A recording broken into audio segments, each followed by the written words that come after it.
Hey admins, Jack Wallen here to help you get things done. If you need to do remote work on machines with GUIs, AnyDesk might be a great option. Let's see how it's installed on Linux. Log into Alma Linux, or any Rail-based server, and open a terminal window. Add the AnyDesk repository with the command shown here. Update DNF and Alma Linux with the command sudo dnf update-y. Install AnyDesk with the command sudo dnf install anydesk-y. Next, we'll install AnyDesk on any Ubuntu derivative.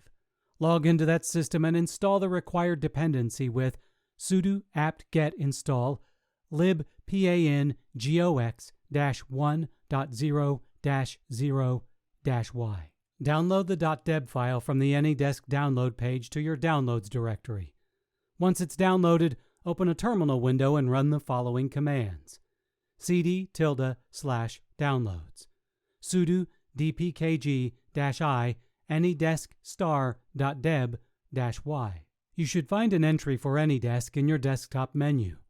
Open the application and you'll immediately see a 9-digit string of numbers associated with the desktop you're using. You should have a string of numbers for both your Alma Linux server and Pop! OS desktop. Enter the numbers for Alma Linux in the remote desktop section of Pop! OS and click the right pointing arrow to initiate the connection. On the remote machine, you'll be prompted to allow the connection. Once the connection is made, you can start using AnyDesk to control the remote machine as though you were logged in directly.